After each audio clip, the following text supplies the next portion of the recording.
Madam Speaker, the Prime Minister of the Republic of India.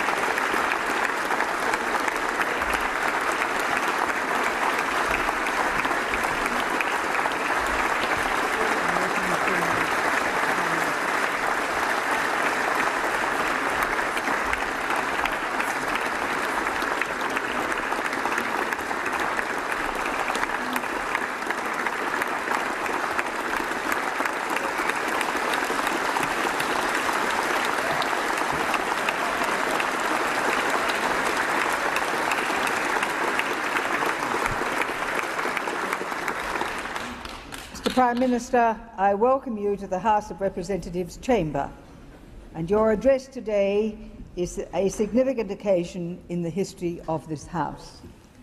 I now call upon the Honourable the Prime Minister. Madam Speaker, Mr. President, it is long overdue for an Indian Prime Minister to address this Parliament, given that the leaders of the United States, China, Indonesia, Britain, Canada, Japan and New Zealand have already done so. But I am personally delighted that this omission is at last corrected. It is fitting that in the home of our democracy we should be addressed by the leader of the world's largest democracy.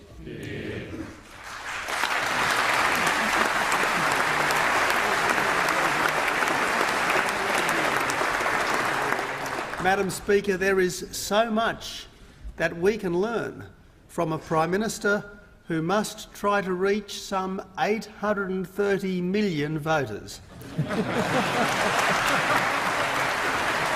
and whose mastery of electioneering has meant that in India's recent election he was literally beamed into dozens of different rallies simultaneously all around the country. Prime Minister Modi is the first in decades with an absolute majority in the lower house, the Lok Sabha, because he imbued his fellow citizens with the sure hope that tomorrow can be better than today. He gave credit for India's success to those who really deserved it. He told voters that their country belonged to them, not to their rulers or to their officials. And even here in Australia, the Modi campaign and victory inspired hope, because Australians too believe in work, family and community, in doing things for love, not just for money, and in living our ideals. Our two nations have much in common. We share an ocean, we share a language, we share a heritage as Westminster democracies enjoying freedom under the law. We even share the same national day, the 26th of January. Above all, we share a history. Way back in 1795, the very first cargo ever to be shipped out of New South Wales was mahogany and cedar bound for India. In the Gallipoli campaign that forged our nation, 5,000 Indians fought by our side, and Prime Minister Modi made a splendid presentation to me at the War Memorial this morning in their memory. The Australian Army and the Indian Army were brothers in arms at the Siege of Tobruk. As part of British Empire forces, our soldiers shared the tragedy of Singapore and the triumph at El Alamein. Australians admired the way India won independence, not by rejecting the values learned from Britain, but by appealing to them, not by fighting the colonisers, but by working on their conscience. Through all the troubles of partition and all the subsequent dashed hopes, India has magnificently maintained its democracy. And although India's GDP per person is still only about half of China's, Its growth is strong, its economic prospects are bright, and its population is likely to overtake China's in the next couple of decades. This is why people now speak of the Indo-Pacific as the focus of the world's economic dynamism. With China, India is the emerging superpower of Asia, the emerging superpower that is already a democracy. Now, Madam Speaker, Gandhi taught that the most powerful force is not weapons, but good example. I remember as a student in India reading Gandhi's autobiography, where he quotes a Gujarati poet: "For a bowl of water, give a goodly meal. For a kindly greeting, bow thee down with zeal. But the truly noble know all men as one, and return with gladness good for evil done." Mother Teresa taught that good words are next to nothing without good deeds. The religions of India taught inner peace in the face of adversity. This land of the most ancient spirituality, of the exotic and of the familiar, has always made an impression on me. That's why 30 years ago I spent 3 months backpacking from Mumbai to Rajasthan, to Delhi, to Kashmir, around much of Bihar and back to Mumbai. Australia's second Prime Minister, Alfred Deakin, had also travelled to India, and he wrote way back in 1893 that India is truly a land of wonders and extremes, a country of contrasts and contradictions, of splendour and poverty, profusion and barrenness, vicissitude and adventure. 100 years ago, Deakin wanted Indian students to study in Australia, writing that Australia and India have much to teach each other. And that's exactly what's now happening.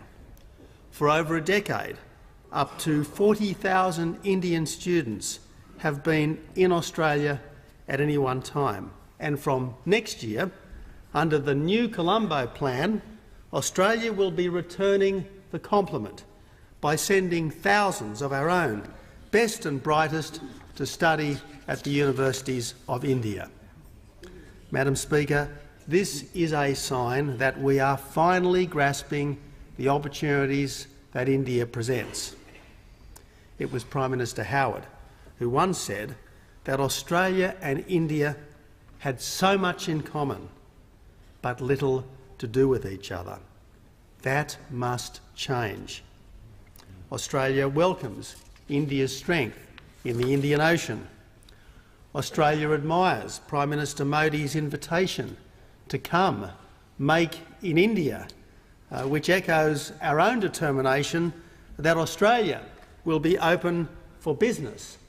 But despite that, regrettably, Australia only did $15 billion worth of business with India last year, and that hardly does justice to our two countries' potential. We want to be a dependable source of energy security, of resource security and of food security for India.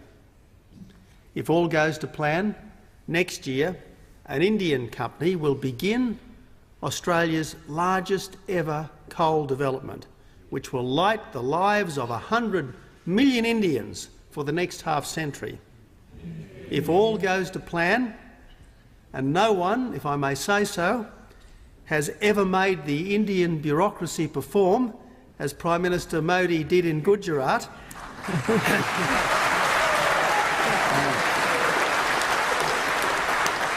by the end of next year, we will have a free trade deal with what is potentially the world's largest market. And I want to make this declaration here in this parliament.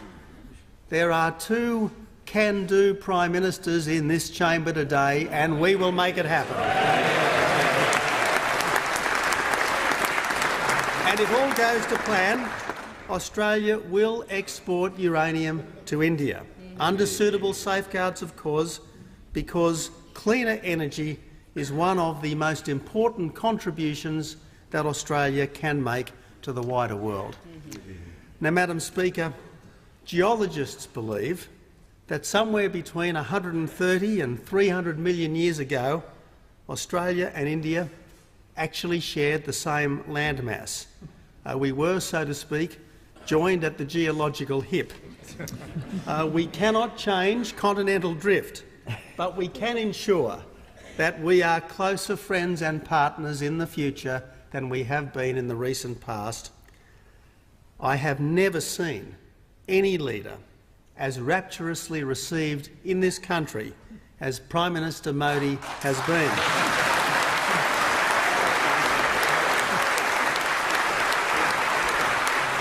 And that's not just by the 500,000 Australians of Indian descent, and not just because the former Chief Minister of Gujarat has never been a stranger to us, and at least this should mean that it never again will be 28 years till the next Prime Ministerial visit. Madam Speaker, the cheering crowds sense that there is a natural affinity between Australia and India, a natural partnership for peace and prosperity, and they want us. They want both of us, they want all of us to make the most of it.